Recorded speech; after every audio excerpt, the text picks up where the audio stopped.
네, 안녕하세요, 안대훈입니다. 최근에 제 오픈 채팅방에도 화제가 됐는데 그, 2주 한인, 그러니까 한국 사람이었는데 미국 가서 엄청난 재산을 부를 이뤄가지고 부자 랭킹에 들었다고 하는 그 한인 부부 이야기가 있지 않습니까? 아마 근데 그게 겉으로 보기에는 그런데 실제로 뒤에서 찾아보면요 엄청나게 심각한 문제가 많았습니다. 어떤 문제가 제일 심했냐면 노무 리스크였어요. 노무 리스크에 해당되는 문제인데 직원들한테 제대로 급여를 지급하지 않았다 그럽니다.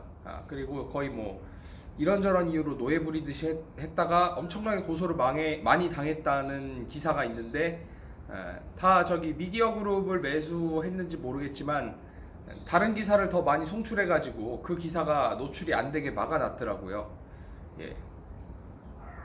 내 생각에는 그 미디어 그룹들한테, 그러니까 미디어 공작해주는 그 미국의 컨설팅 펌들이 꽤 있는데 그 어떤 회사 이미지를 무조건 좋게 만들어주는 서비스가 있어요.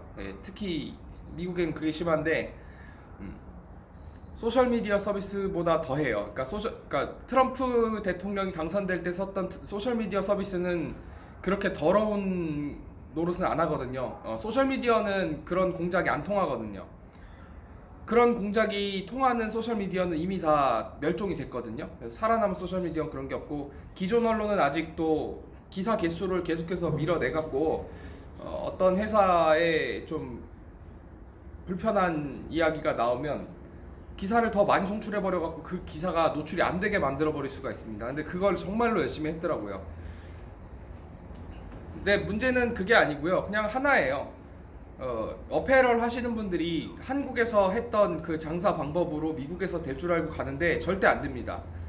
절대 안 되는 이유가 뭐가 있냐면 일단 직원들에 대한 태도인데 직원이라는 거는 특히 어페럴 같이 그 관두고 나가는 비율이 높지 않습니까? 그 어페럴 같은 경우에는 직원들 회전율이 높은데 인플로이 턴오버라 그러거든요. 직원들이 관두고 나가는 비율이 굉장히 높습니다. 다른 어느 업종보다 높고 그 간호사보다도 높습니다. 간호사보다도 높고 식당 종업원보다도 훨씬 높습니다. 어떤 점에서 높으냐 그러면 물론 숫자적으로는 그렇게 높지 않게 나오는데 매니저가 되기 전에 관두고 나가버립니다. 그런 비율이 높은데 그래서 종업원들을 가능한 한 관두지 못하게 만들 만한 방법들을 많이 세워야 되는 겁니다. 그럼 어떻게 만드느냐? 수도 매니저들을 많이 만들어냅니다. 이건 주로 저기 어페럴에서 쓰는 방법 중에서 그 홀리스터 같은 거 있죠. 홀리스터 비슷하게 얘기했네. 아베노믹스 말고 아베노믹스랑 이름 비슷한 그런 브랜드도 이런 방법을 쓰는데 직원들이 자기가 거기서 노동을 하고 있지 않다고 하게 착각을 하는 겁니다. 그런 여러 가지 방법들이 있는데 그것도 한계가 있어요. 어느 순간이 되면은 매트릭스에 갇힌 네오처럼 빨간 약을 먹고 나가버립니다. 그래서 어떤 방법을 쓰느냐면 이민자들을 많이 활용하는데 이민자들한테 비자 스폰서를 준다는 이유로 묶어둡니다. 최대한 그 외모가 현지 사람하고 비슷한 인종의 이 피부가 다르진 않고 최대한 외모가 비슷한 그런 이민자들을 그런 잡리를 시키는 겁니다. 근데 여기서 진짜가 시작이 되는 겁니다. 그러니까 이민자들은 현지 법을 잘 모를 거라고 생각을 해서 굉장히 남용을 많이 하거든요. 현지 노동법에 위배되는 그런 노동 조건을 건다거나 아니면 학생 같은 경우에는 그 취업 가능한 시간이 제한이 있거든요. 그러니까 풀타임으로 일할 수 없게 돼 있는 경우가 대부분이고 특히 미국 같은 경우에서는 유학 비자로 들어간 사람이 풀타임으로 일하다 적발되면 어떤 대가를 치르는지 미국에 사시는 분들이 훨씬 더 많이 알 거고요. 일본도 마찬가지입니다. 일본에서도 지금은 많이 완화가 됐는데 유학을 간 친구들 중에 대학생이거나 어디 어학교에 다니는 학생들이 주당 취업할 수 있는 시간이 정해져 있는데 취업 시간이 아닌 것처럼 해서 일을 시킵니다. 그러다가 노문 리스크가 터지면은 당연히 뭐 조선시대 양반이 노비 부리듯이 했겠죠. 그렇게 대응을 했겠죠. 일단 노동감독청에서 문서가 날라오면요 그거를 신실하게 거기에다 대응을 해야 되는데 뭐 조선시대 양반이 노비 부리듯이 뭐 그런 일 있겠느냐 하면서 막 했겠죠. 그랬을 겁니다. 그렇게 하다 보면 점점 이렇게 노무 리스크가 쌓아 올라가고 또 하나는 그렇게 노무 리스크에 노출될 만한 미스유즈를 하고 있으면 다른 가게에서 그 가게 출신들을 빼갑니다. 실제로 우리나라에서도 그런 일이 있었지 않았습니까? 그 스파오라는 브랜드 기억하시죠? 예, 그 브랜드가 처음에 이거는 기사로 나와 있는 내용이니까 그대로 말씀드리는데 다른 패스트 브랜드에서 일하던 사람들을 빼왔습니다.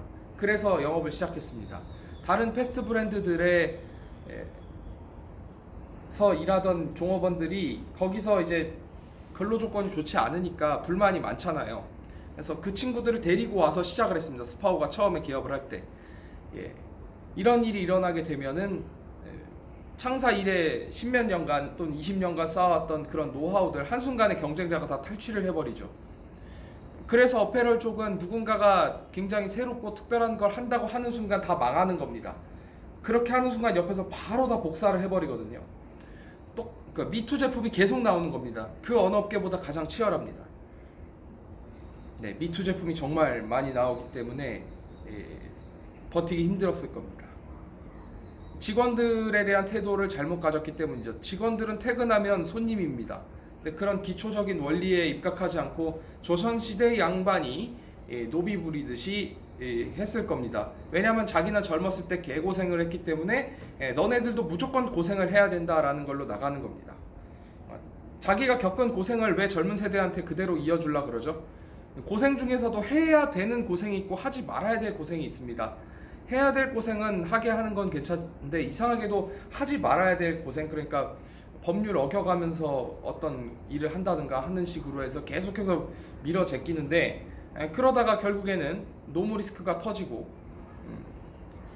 노사 분쟁이 일어나면 그 다음에 직원들은 조용히 싸우는 직원들도 있지만 싸우는 직원보다 더 무서운 직원은 경쟁자 회사로 이직을 해버리는 직원들이거든요. 네, 뭐 그런 거죠. 이게 부단 미국으로 이민한 한인 부부들한테만 있는가 하면 뭐 일본에서 똑같은 일이 있습니다. 한국 식당 하는 경우도 많이 있는데 요새는 많이 줄어들었다고 하네요. 왜냐하면 일본 정도가 되면은 다 정보가 금방 퍼지기 때문에 조금만 못 살게 굴면 바로 다 소문이 나버리기 때문에 그런 게 좀 덜한데 미국이나 이런 데는 아직도 있나 보네요. 그러니까 이민 1세대, 2세대들의 문제점이, 이민 1세대들의 진짜 심각한 문제점은 자기가 어느 나라에 이민을 했으면 모든 한국 사람이 그 시대에 멈춰 있다고 생각을 하는 거예요.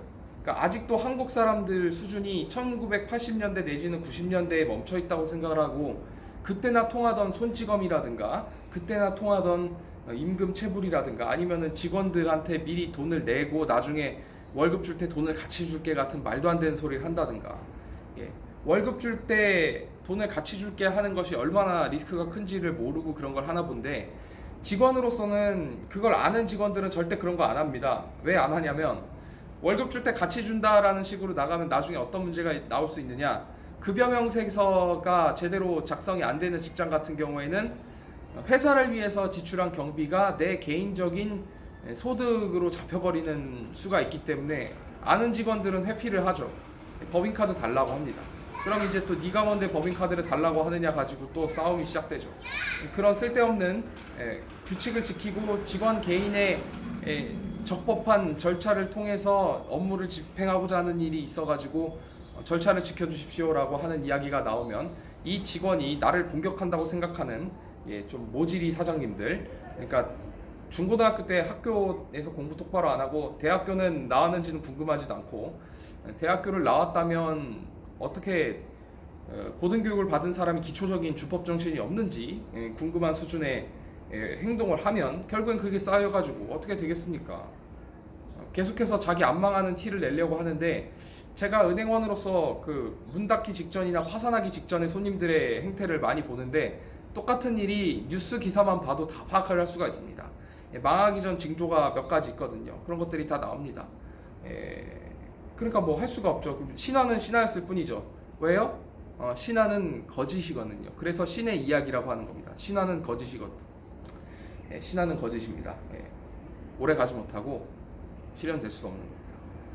오늘의 결론을 말씀드리면 이민 1세대들 특유의 조선시대 양반스러운 마인드 가지고 사업을 해서 잘 될 리가 있느냐 하는 겁니다. 안 되어집니다.